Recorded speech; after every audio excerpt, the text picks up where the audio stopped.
So this is how the app is going to look like for you, right? So be it Cristiano Ronaldo, be it Lionel Messi, data can predict, right? So this is something that I have given from my end. So hey guys, this is Biswajit and welcome to my YouTube channel. So in this video, I'm going to demonstrate a machine learning project that I have worked on recently. So I am not an expert in machine learning, I am still learning it. And let's jump into the video and let's see what I have made. So this is my GitHub profile. So all the projects that I do are already present over here. You can see all my repos over here. Some of them are public, some of them are private, depending upon the use case. And these are my LinkedIn and YouTube channel link. And even I have also given my Instagram link. So if you want, you can follow me up over there. So first of all, I'll open the folder where I have worked on the project. So before moving on to the code, let me explain what I was supposed to do. So the dataset contains the football players attributes. So there are many attributes such as the preferred foot, the attacking rate, the defensive rate, the crossing, the vision, the penalties. So there are many data that was given. So I was supposed to predict the overall rating of a player given his performance of crossing, of penalties, given his data, given his attributes. So this is the Jupyter notebook file which I worked on. So I'm gonna explain the code in a gist and I'm gonna show the stats also. So the code was provided, the data was provided in a SQL file format. So this was the database, which is around 298 MBs in size. So I was supposed to read the data set. So these are the required libraries. So it takes a little bit time to process because there are too many data sets, too many data items. First of all, I will show the size of the data that is present. So so there are around 1,83,978 rows that are present, and there are 42 columns. So this many matches data is present for every particular player, and these are the attributes that are present, right? So here what I have done next, I have just checked all the columns, and based upon all the columns, like let me show player data dot t types. Yep. So using this method, I can see that there are this many numerical columns and this many categorical columns. So next, what I have done is I have divided the data into the categorical attribute, into numerical attribute, into target attribute, and I have dropped all the null attributes. So there are many null data. For example, if I want to show you guys, so there are this many null attributes that are present, and I have also checked that the data contains, like, the whole row is null. So for that, what I have done, I have dropped columns. I have dropped rows which are having extreme level of null attributes, like every row is null. So I have dropped all of them. So previously it was 1,83,978, and now it became 1,83,142. So around 700 to 800 columns got dropped. And now if we move on into the code, so this is just a function which I have used to generate my file names. So I'll be creating some models and pipelines. I want to save those pipelines, and this function is generally used to save those pipelines with a proper name. So here you can see FIFA player API ID, which is 218353. This belongs to one player, this belongs to one player, this belongs to one. They are all same players since the ID is same. So these IDs, they belong to one player, and this particular row is one match data. This rows tells us how the player performed in this match, which happened on this date and this time. So what was his overall rating, what was his potential preferred foot, and this is the player ID. So like this is the second match which happened in 2015, 11, 19. This is the third match. This is the fourth match of the same player. Player is same. This is the player. Player is same, but the match is different. So this all data, 4, 5 data around, they belong to the same player. So let me show you more specifically how many entries we have with this as the value. So I just executed this code, and you can see this is the ID of the FIFA player of one particular player. I am just searching for this particular player. So 218353 is one particular player. Okay, and I am searching how many entries he has. So he is having around 5 entries over here. First index, second index, third index, fourth index, and fifth index. So, and these are the matches that he has played on this particular date, and this is his overall rating on that particular match. This is his potential on that particular match. So basically this data set is telling us about the matches and how that player performed in that particular match. So now you can see that this player is having around 5 entries, and these are his data that is present.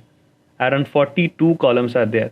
So if I want to find out that how many unique players are there, so if I write this code, player data FIFA, this is the key actually, this is the ID, but unique. So I can see there are many unique players, right? For example, if I want to see this entry, how many matches this player has played indirectly, if I want to say that. So if I do this dot head, so I can see that he has played many matches. So if I do 20 over here, so I can see he has played many matches.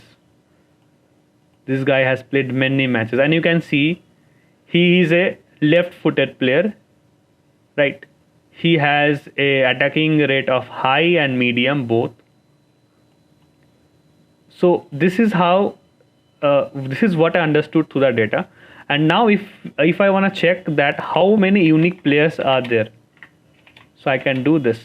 So there are around 11,060 unique players. So these are the total number of players whose data is present, and 1,39,000 is the total number of matches that are present over here. So now if I move on, so this is this one I explained, or this is how I divide the data on the basis upon categorical attribute and a numerical attribute, and this is the target attribute, right? So let me just go from the first.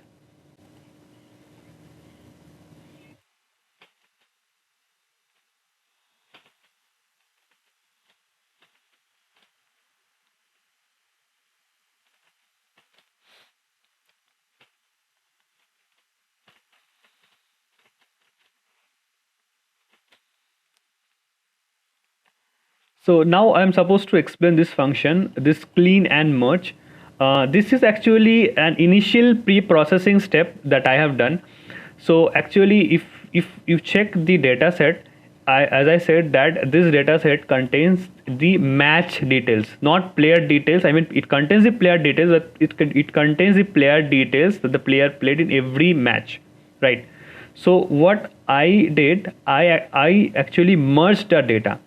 For example, if this is the data that is present over here, for example, this data over here, so I actually merged the data together because this is telling the player's performance in every particular match.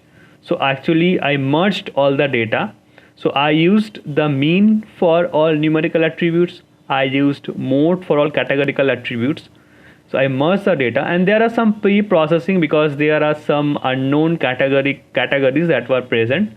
So based upon my understanding, I did some kind of pre-processing, okay, and I got a cleaned data. This is initial pre-processing. This is not the complete pre-processing. This is just the initial pre-processing.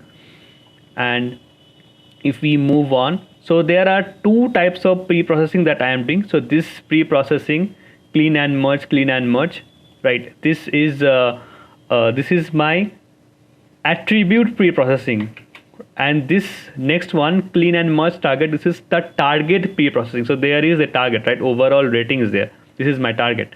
So this is the target pre-processing.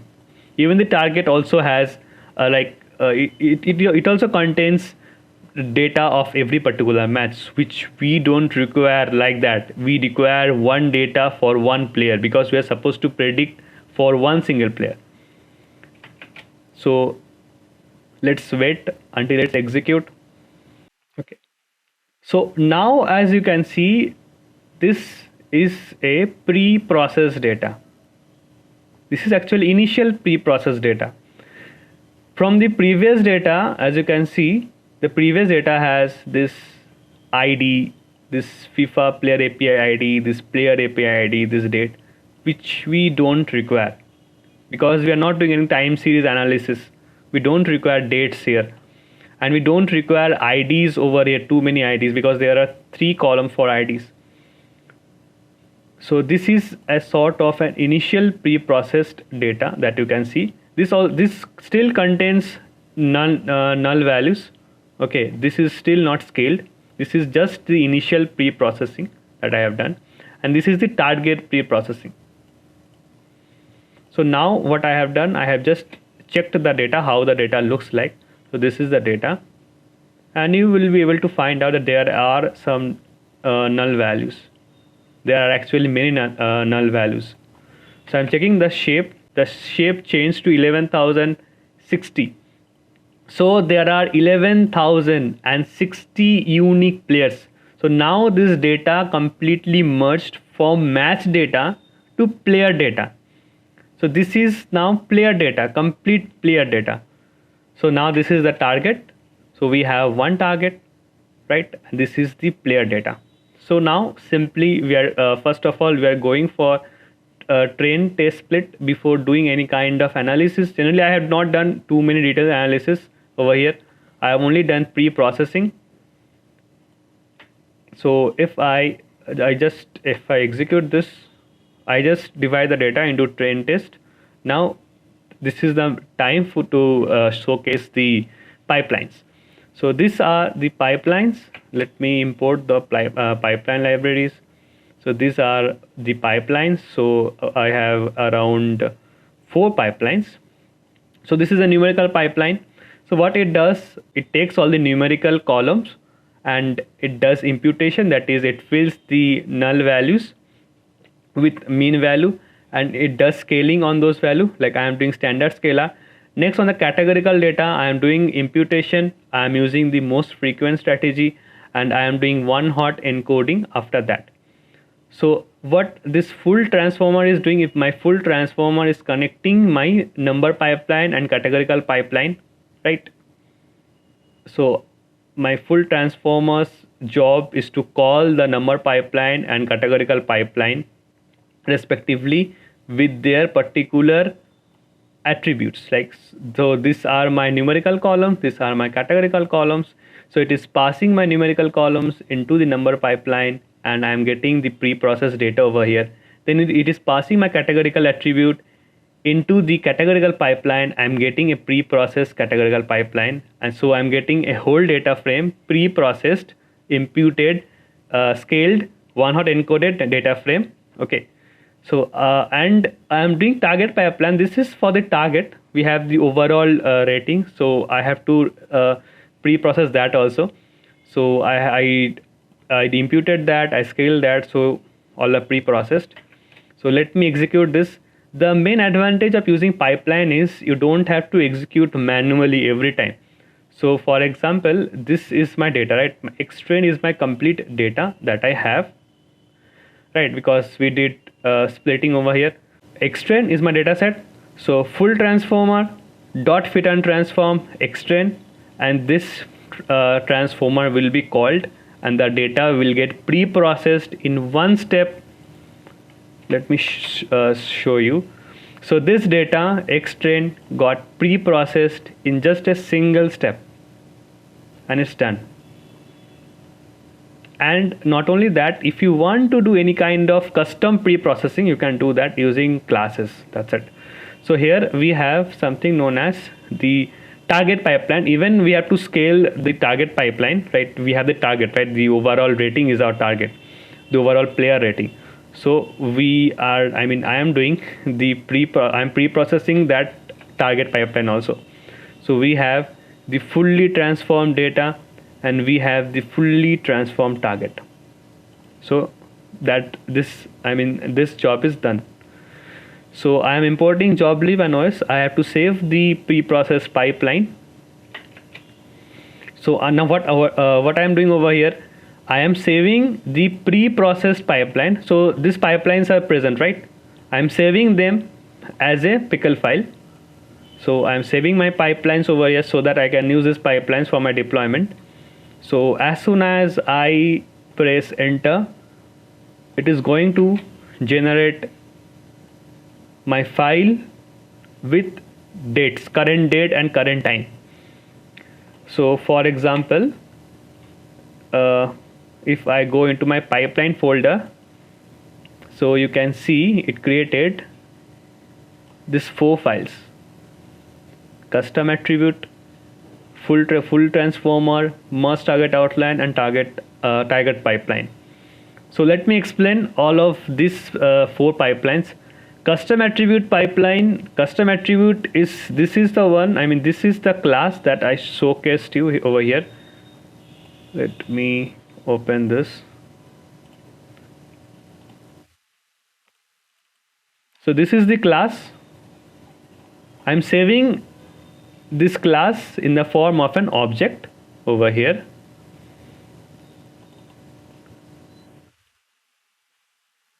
And this is the full transformer which we trained just now. This is the merge target object. This is also the class, and this is target pipeline which we trained just now. So there are 2 classes.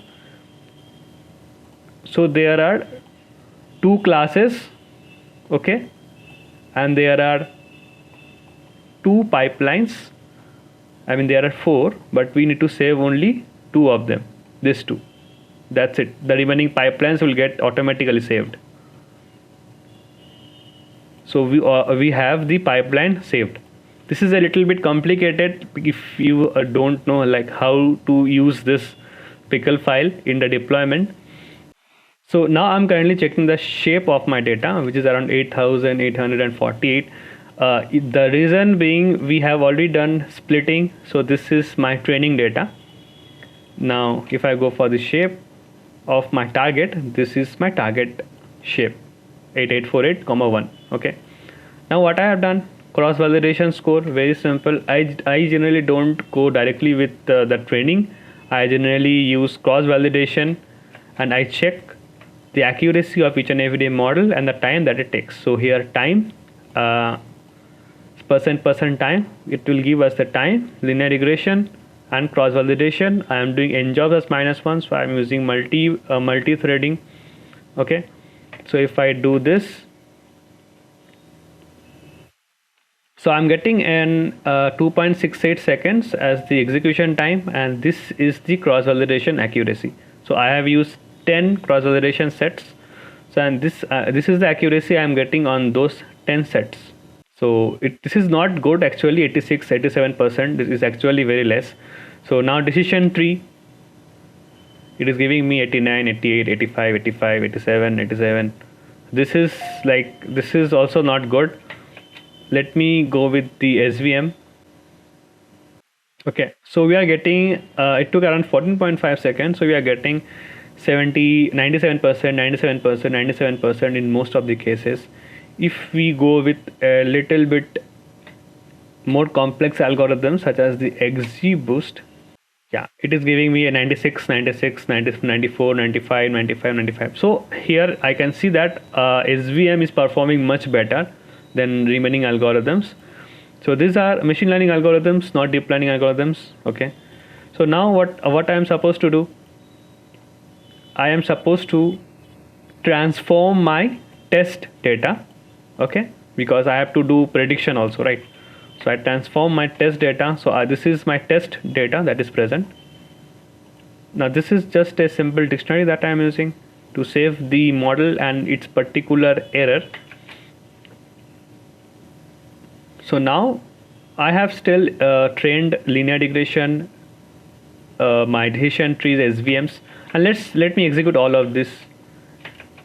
So here I can see that the SVR model is performing better, that is SVM is performing better with an error of 0.147.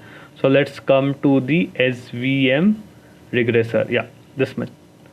So here what I am doing, I am training my model with the training data and the training target. I am making an prediction on my test data, right? And I am saving that prediction on Ypred. I'm doing some sort of little pre-processing, reshape and transform, minor pre-processing, right? So this, and I am finding the error. So I am finding the error on my target. The data was divided into training data and test data. So I am calculating the error on my test data, right? This is the prediction I got on my test data, and this is the test target, right? And this is the error that I got over here, and I'm saving that error in a dictionary so that I can show you which model is performing better. My SVR model is performing better over here. So we should go ahead with SVR for the deployment purpose. Now what I need to do, I need to save the model, SVR model, so that I can use this model in the deployment. This function is saving our model, right, in a folder called as models, and this is the file name to save the model. You can see this is the time and the date, and this is the file name, complete file name. Okay, so let me show you the model where it got created. So this is the model, and these are the pipelines, right? So we need to copy the models and the pipelines. We need to copy all of those into the deployment program. So already I have deployed this, so I will show you. So this is the model folder, this contains the best model. This is the pipeline folder, this contains the 4 pipelines. Now I will open my VS Code, and I will show you how the program looks like in the deployment. Okay, so this is the source code of the deployment, right? Let me show you the structure of the directory. So this is my deployment program. So here what I have, this is the demo. Demo means demo of the file, right? I will tell you the purpose of this. This is the Jupyter notebook file which I am going to share. This is the model, best model. This is the best pipelines that are present. This is the static, means it contains the images and the web pages. I mean images and the CSS, and this templates contain the web pages. And there is a get ignore file. Then there is the clean and merge, clean and target. These are the classes, right? These are the classes that we require because our deployment program are going to use these classes. And this is the main file, proc file, requirements.txt. Hopefully you guys already know what are these. So okay, so this is the main file. Let me explain what the main file is doing. So these are the libraries that I have imported. I am using the Flask framework, right? So I'm creating the app, and there is a limitation of 50 MB. So that like you can't upload a file more than 50 MB. I will tell you why I'm saying this later. Just keep in your mind there is something known as a file size upload. Okay, let me show you the deployment first. Let me show you how the app looks like. I should have shown this beforehand.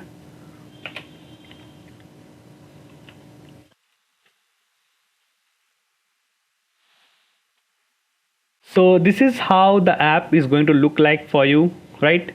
So be it Cristiano Ronaldo, be it Lionel Messi, data can predict, right? So this is something that I have given from my end.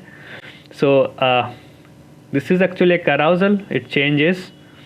So data can predict, click to start predicting. So I have used Bootstrap, CSS, HTML to do this, a little bit of JavaScript, right? So let's start with predicting. So click to start predicting. So as I click this, it says enter the player details or submit a file below. So first we'll focus on this, enter the player details.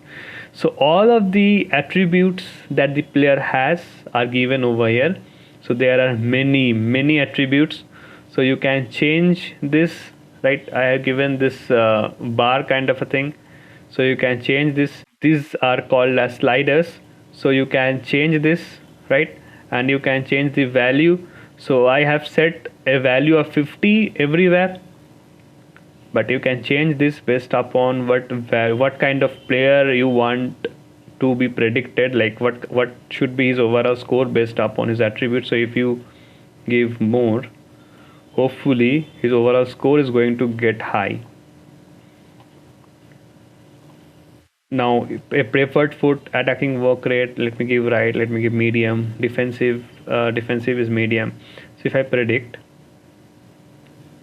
so I'm getting a score of 68.37, right? So as per my knowledge, the maximum score is somewhere around 94 and the minimum score is somewhere around 33 or 35. I put a percentage over here, but I thought it was irrelevant, so I removed that. But the predicted value of the player is 68.5, so that means he is a good player. He's a decent player, I should say. So this is the player details that is given by you manually, right? You change these values and you got the prediction. But what if you don't want to predict in this, because this is extremely tedious, right? So I have given the option of uploading a file. For example, if you want to upload a file, now if you want to upload a file, now how you are gonna know that what is going to be the file format, right? For that I have given this, click here for the file upload format. If you click on this, right, it is going to send you to this get link, and this is the structure of the file that you are supposed to pass.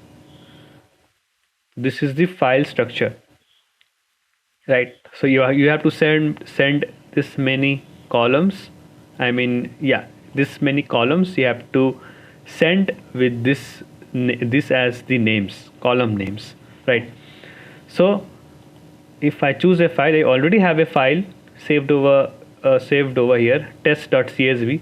Let me show you how it looks like in an Excel sheet. Okay, so this is the Excel sheet. So it contains 100 players, okay, and all of the columns are present from starting to the end, and it contains details of 100 rows, right? Not 100 players, 100 rows. So as you can see, this are data of one particular player. This is the data of this is the data of another player. Okay, it is still here. So this is the data of another player. This is the data of another player. You can make out by checking the IDs, right? So if you pass this file and if you do predict, so it is able to predict based upon the player ID. So player ID, predicted value, player ID, predicted value. So we can see there is someone who scored more than 71.38 as the predicted value, right? So this is how this upload function works.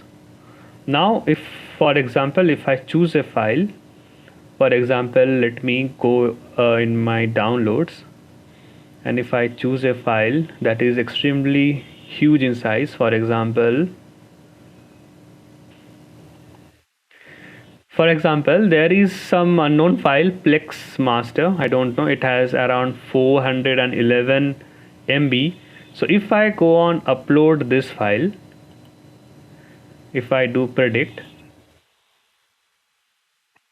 see, it is saying request entity too large, the data value transmitted exceeds the capacity limit.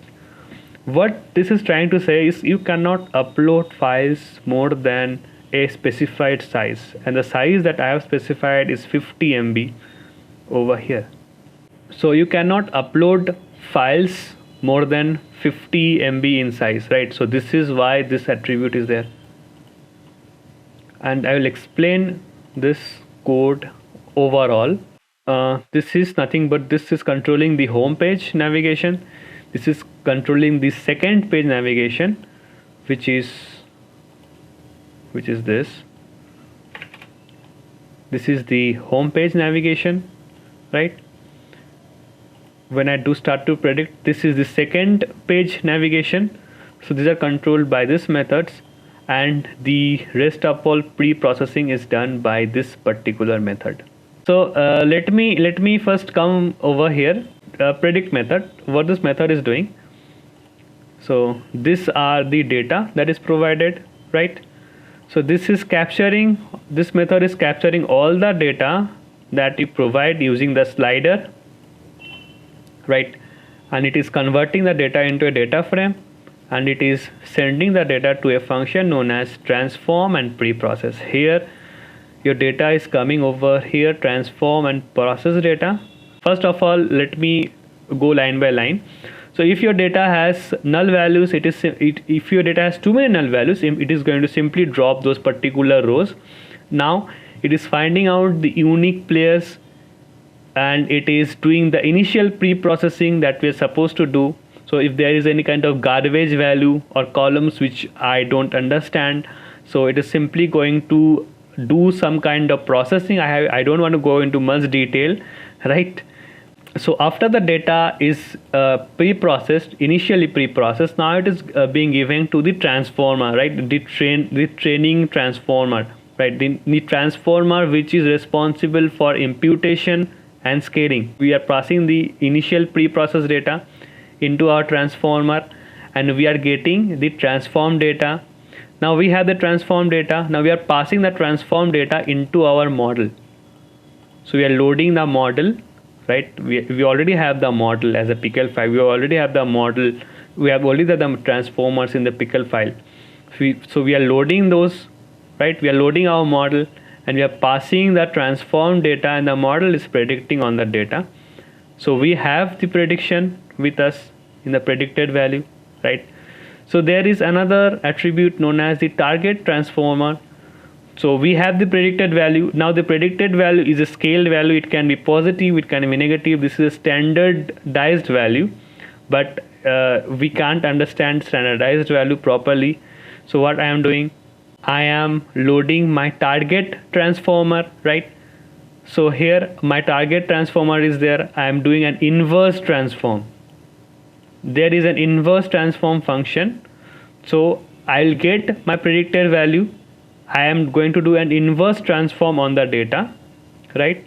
Inverse transform means the scaled data is going to be changed from scaled data into the normal data, right? So, and the normal data has too many decimal places, so I round it off into only two decimal places, and then I am using a dictionary, right? This dictionary I am using to store the player's ID and the value that is predicted, right? So I have the ID stored over here, and I have the predicted value stored over here, and what I am doing, I am just returning that dictionary, right? So I'm returning the dictionary, and the dictionary is coming over here, right, as the output dictionary, and I'm sending that into my template as output.html. I mean, I'm sending in my output.html web page. Right, now I'll come to the file upload part. The same thing. So I am reading the file, right? First of all, I'm reading the file, I'm changing that to a data frame, and I'm doing the transform and process data, the same thing. I'm doing the same thing, and here I'm getting the output dictionary, and I'm sending the output dictionary into the output.html page, right? And in the output.html page, which is over here. So here, as you can see, I'm simply printing the data. Here I'm simply printing the data, nothing else. I'm getting the dictionary, and I'm simply printing the data. So this is the Jinja format, extremely handy, extremely easy to use. So I am printing only three things, as you can see in my table. So there are three things. So we have this number, player ID, and the predictor value. I'm simply printing these three things, that is present, and that's it. So I have already shown you the code. Now I'm going to show you the deployment link. So I'll open Firefox, and this is the deployment link. It might take a bit. Yep. So this is deployed on Heroku. Even if you have if you are watching this on a computer, you can simply go and check out this URL. Hopefully it will be on. So this is the data. You can simply do a predict because the data is already given. There is some kind of data that I have filled. So you can directly go with the predict and it will give you some sort of prediction. Yeah, you can see it is able to give you some sort of prediction, right? So this is deployed on the Heroku platform. So this was all about this machine learning project, what I did. So I am still learning. Hopefully I will get much better in the future. And how you like this project, you can check out the project link. I have also shared my grid profile. I think this is my grid profile. You can just go and give a visit, right? Already I have uploaded everything, so you can just give a visit, right? So I hope you guys like this video, and that's it. If you like, just give a like, thumbs up, and we'll see you in a next video. Thank you for watching.